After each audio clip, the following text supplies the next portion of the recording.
Hi, I'm Justin from Warne, and today we're going to be working on a rifle, kind of getting it set up for precision rifle competition. Today we have a Bergara. This is one of their premier rifles. This one specifically is the competition rifle, so it comes with a heavy barrel. They all come with a Trigger Tech trigger, and this one actually comes in a Masterpiece Arms chassis. One of the things that we're going to be doing today is getting this set up with a weight kit and some other accessories to make it more well suited for precision rifle competition.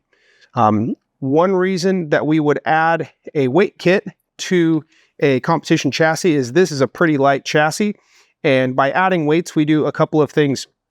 Precision rifle competition is a game of recoil management, so the better you can either reduce recoil or manage that recoil, the better you can spot your impacts and make corrections.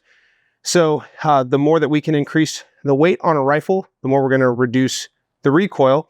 And the second thing is that we're going to use this weight system to help balance the rifle. So it's not just about adding as much weight as we can, it's about adding the weight in the right spots. So if you're shooting off of a bag, maybe off of a barricade or a situation where you need to balance the rifle, you have a good solid balance point, and it's not back heavy and it's not too front heavy where you're not fighting it. So we're going to play around with these weights a little bit and get it right. We have already installed a very large muzzle brake. This one is made by Ultradyne, and it's a very aggressive brake. Again, it's a game of recoil management, so that is going to help as well. And then we also installed our scope and our mount already. Once we get this all put back together, we'll touch on some of the accessories that Warne makes that can help with precision rifle competition as well. So when we look at the weight kit, we have a couple different weights that will drop into the forend. So the first thing that we would do is remove the action from the chassis and also remove your night vision bridge if you have one. Weight kits are typically going to be specific for whatever chassis that you're using, but you don't have to use a weight kit for that chassis. In a lot of cases, some chassis out there are stocks. You can stick lead weights. I've seen brass weights used or steel. There's a lot of different ways you can add weight to your chassis or your stock in some cases to increase the weight or change the balance. In this case, we have a weight kit from Masterpiece Arms that is specific to this chassis. The other thing that we also did is out of the box, this comes with a spigot mount for your bipod, and it came from the factory flipped over to the Picatinny side. We are going to be using an ARCA interface, so we've flipped that around to the ARCA side, and we want to do that before we install anything else. And there are two forend weights, a longer one and a shorter one.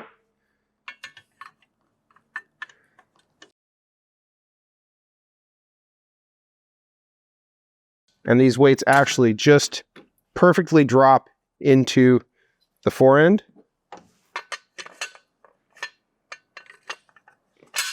Like so. And then we're also going to be adding, they call these their competition side rails.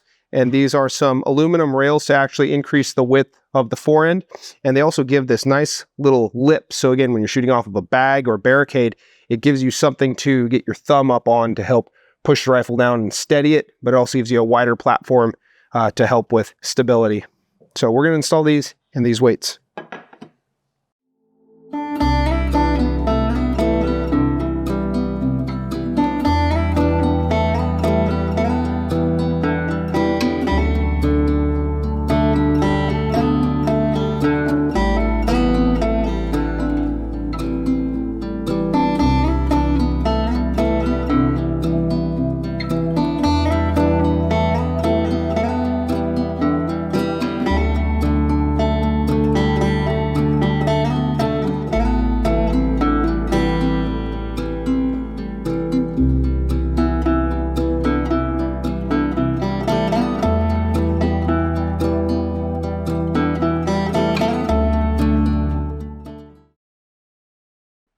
Okay, so we got one of our weights in.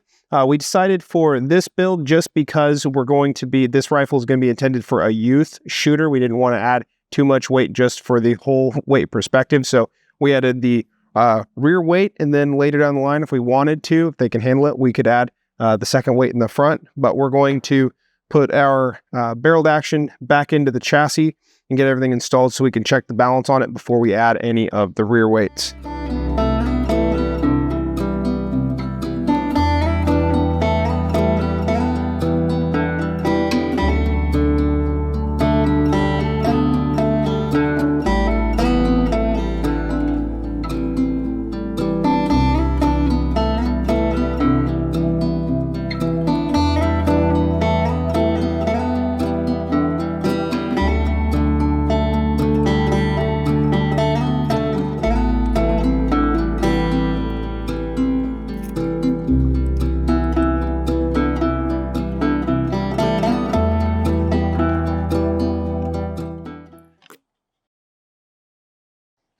And I'm not going to worry about actually torquing my action screws right now. I'm just putting the barreled action back in just so we can check for balance. And that actually balances really well with that one weight in it right now. I don't think we need to add any to the rear. So we're going to leave it as is right now.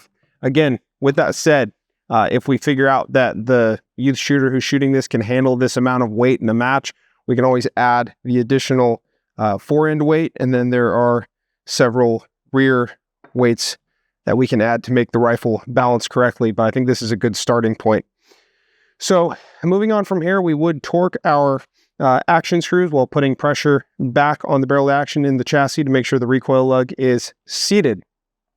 Aside from that, we want to go over just some of the accessories that we have on our Skyline mount that are purpose-built for precision rifle shooters. The Skyline mount has several different surfaces that you can mount various accessories to.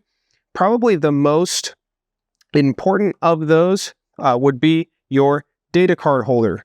And so we make this data card holder in two different configurations. One will be a tube mounted. If you're not using a Skyline mount, you can mount it to your scope tube. And then this one is intended for use on one of the bottom 45-degree angles on the Skyline mount. The nice thing about this data card holder is that it uses a Velcro-backed card, and we provide these labels so you can write down all of your data that you're going to need, and then it is fully adjustable for whatever position that you want it to be in, and then it's adjustable for tension. So when you're not using it, you can totally fold it out of the way, and it's very low profile, and then when it's time to shoot, pull your card off, write down your data or your dope, and it just sticks on with Velcro. And then it's right there as you're shooting. You have a full reference instead of having to look at an armband or anything else. When we installed this, we installed one of our pull-out levels. The nice thing about the pull-out level is that you can stow the level away when you're not using it. And then once you're at your match, you can have your level deployed the entire time, but it's a great way to protect the level if it's going to be banging into things, or if you're in a spot where you know there's a chance that you could impact that level, you can keep it stowed away and protected. So one last accessory we're going to consider on this rifle is what bipod we're planning on using. In this case, since we have the spigot set up for an ARCA, and this actually does have a ARCA style rail the entire length of the fore-end, we're going to go with one of our Skyline bipods. This one is our part number 7902M, and this one has a ARCA rail adapter on it, the entire fore-end of the rifle. This bipod was really developed and created for precision rifle shooters. We kept that in mind when we were developing it. Some unique features of the bipod are that in one side, you have a 3-position locking leg. On the other side, it can rapid deploy. We have a very, very smooth panning and canting ability to the bipod. The pan feature can be locked out if you only want the bipod to cant. And then the legs, you extend them just by pulling on the leg, and then they will retract under spring pressure and will ratchet in one notch at a time. I can also completely retract the leg with that same lever. We have some other accessories that may be useful to you depending on the type of environment that you're shooting in. We do have spike feet, and we have some claw feet, and we have some leg extensions also. So the next thing we're going to do is we are actually going to torque our action screws. We're going to reinstall our night vision bridge and then hit the range and get it dialed in for its first competition. Thanks for watching. Be sure to like and share.